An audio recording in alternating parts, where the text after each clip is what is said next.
In the frozen wilderness of the Canadian Arctic, two ships vanished without a trace. 129 men walked off into the unknown and never returned. For more than 170 years, the fate of Sir John Franklin's expedition is one of the greatest mysteries of all time. In the early 19th century, the British Empire ruled the seas, and they had their eye on the Northwest Passage, a navigable sea route connecting the Atlantic and Pacific Oceans through the Canadian Arctic. Finding this passage promised faster trade with Asia. Dozens of expeditions have tried and failed. Their ships were crushed by ice. The crews starved or froze, and entire voyages disappeared. But by the 1840s, Britain believed that technology had finally caught up, and one man would lead them. Sir John Franklin was born in 1786. He served in the Napoleonic Wars and the War of 1812. But his overland Arctic expeditions made him famous. His second expedition into the Arctic almost ended him. 11 men died. Reports emerged of starvation and cannibalism. Franklin earned the grim nickname, the man who ate his boots. Despite this, Franklin survived, and by 1845, he was 59 years old, overweight, and not up to date with modern Arctic techniques. But he was well connected. The Admiralty gave him command of what they believed would be the most advanced polar expedition ever assembled. The expedition would sail aboard two vessels, the HMS Erebus and HMS Terror, originally built for naval warfare. These ships were reinforced with thick oak hulls, iron plating, steam engines converted from locomotives, and screw propellers that could retract into the hull.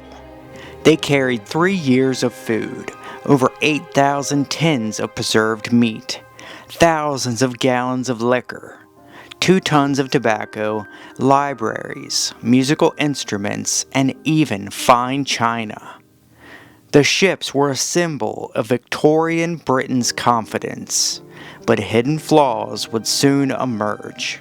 The food tins were hastily soldered. Later evidence suggested that lead poisoning may have slowly affected the crew.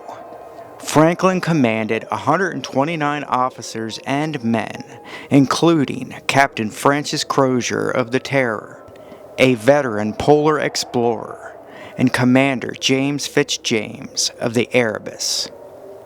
The crew were the best the Royal Navy had to offer, experienced sailors, engineers, and ice masters. On May 19, 1845, the Erebus and Terror sailed from England. Crowds gathered along the docks. By July, the expedition reached Disco Bay. The crew sent home letters, took on final supplies, and released 5 crew members deemed unfit for service. By late July 1845, the ships pressed westward into Baffin Bay, disappearing into Lancaster Sound. This would be the last place Europeans would ever see them alive. By the summer of 1845, the Erebus and Terror made good progress through Lancaster Sound, pushing west into the Arctic archipelago. As conditions worsened, Franklin made the decision to winter near Beechey Island, a barren stretch of rock on the coast. The ships could remain close together. By September 1845, the sea froze solid around the vessels. The men prepared for a long and dark winter. Despite the harsh elements, morale remained high. The Royal Navy followed strict routines, regular meals, daily duties and cleaning, exercise on deck when weather allowed, educational lectures and readings. Franklin encouraged normalcy. On January 1, 1846, stoker John Torrington, 20, died aboard HMS Terror. He had been sick for weeks. Torrington was buried on Beechey Island, his grave marked by a simple wooden headboard. 2 more men died that winter. Seaman John Hartnell on January 4th, and William Brain, Royal Marine, on April 3rd. In 1984, over a century later, scientists exhumed the bodies at Beechey Island. What they found shocked the world. The Arctic permafrost had preserved the men nearly perfectly. Their skin was intact, their faces frozen in time. Autopsies revealed severe pneumonia, tuberculosis, and high levels of lead in their tissue. When summer returned in 1846, the Erebus and Terror broke free of the ice and sailed south and west. After leaving Beechey in the summer of 1846, the Erebus and Terror sailed south through Peel Sound, pressing towards the unknown western reaches of the Northwest Passage. By September 1846, the ships became locked in pack ice off the northwest coast of King William Island. This time, the ice did not melt. Winter closed in and temperatures plummeted. Franklin and his men would soon realize they were trapped. While trapped in the ice, Sir John Franklin died. The exact date is recorded in the Victory Point note left behind by his officers. June 11, 1847. The cause of death unknown. Franklin was 61 years old.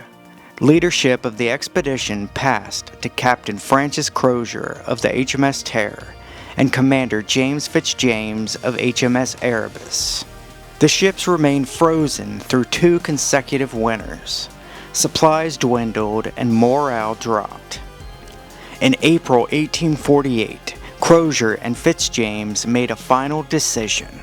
Before abandoning their ships, they left a written message inside a stone cairn at Victory Point, on the northwest coast of King William Island.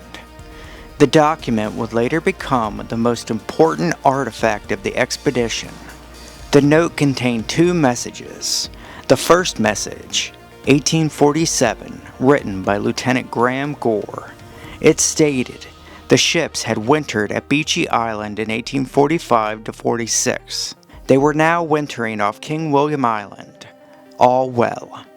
At the time, the expedition was still holding together. The second message, 1848, added a year later by Crozier and Fitzjames. The tone was radically different. Sir John Franklin was dead, as well as 9 officers and 15 men.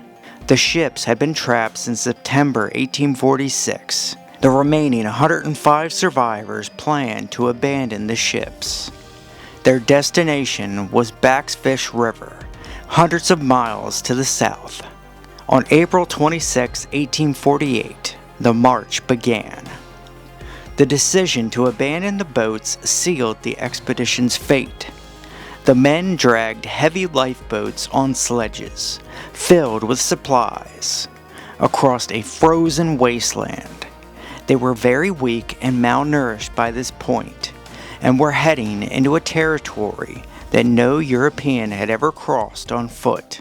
Behind them, the HMS Erebus and Terror remained locked in the ice, waiting for their discovery 170 years later. The survivors attempted to follow the western coast of King William Island, heading towards the Backsfish River, a long journey across some of the harshest terrain on Earth. They were burdened by heavy lifeboats mounted on sledges, filled with cooking equipment, silverware, personal belongings, books, soap, and cutlery. Many collapsed along the route. Some likely turned back towards the ships, while others pressed on until they could walk no further. Years later, Inuit testimony would become crucial in reconstructing what happened. Inuit hunters reported seeing white men dragging boats across the ice, with others falling behind, unable to continue. Men who appeared confused and desperate. They described sailors with blackened, swollen gums. These symptoms align closely with scurvy. Along the southeastern coast of King William Island, Inuit eyewitnesses found bodies laying where they fell, tents containing the dead, and shallow graves. In multiple locations, Inuit reported broken bones with cut marks, signs that flesh had been deliberately removed. The unthinkable had happened. By the time searchers reached these areas years later, skeletal remains confirmed the Inuit accounts. Examinations revealed that bones had been slit open to extract marrow, with knife marks on femurs and ribs. Initial reports were dismissed as exaggerations, and Inuit testimony was ignored.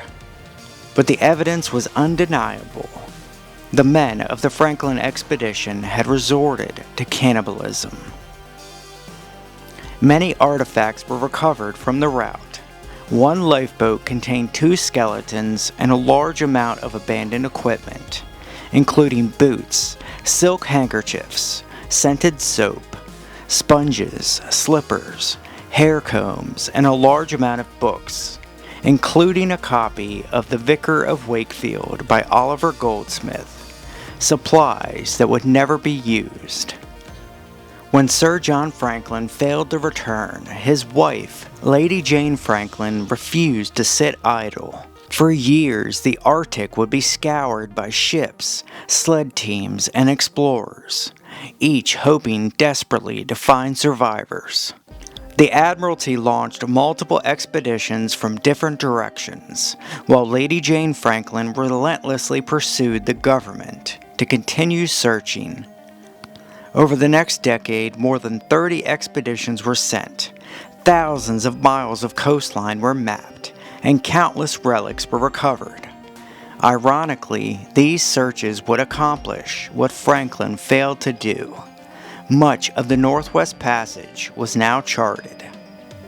In 1854, explorer John Ray discovered the most controversial findings. Based on Inuit testimony, he reported the Inuit described groups of dead white men, mutilated bodies, and even evidence of cannibalism. Britain reacted with outrage. Ray was discredited, attacked in the press, and largely erased from the narrative, despite being correct. In 1857, a search led by Francis Leopold McClintock set off. They discovered the Victory Point cairn message, additional skeletons and campsites, and personal items belonging to Franklin's crew. His findings confirmed Franklin's death, the abandonment of the ships, and the doomed overland march. For more than 150 years, the final resting place of the Erebus and Terror remained unknown. But one source of knowledge remained: the Inuits' oral history.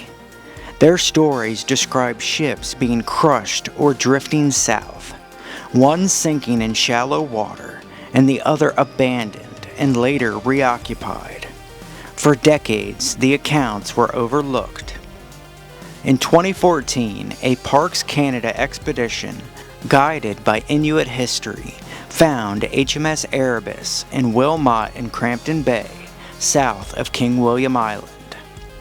2 years later, in 2016, HMS Terror was discovered, remarkably intact in Terror Bay.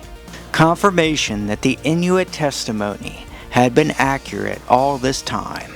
The Franklin expedition exposed the dangers of overconfidence, but it also changed the map of the Arctic and deepened our understanding of human endurance. I want to thank y'all for watching, folks. I hope you enjoyed. and we will see you on the next. Peace.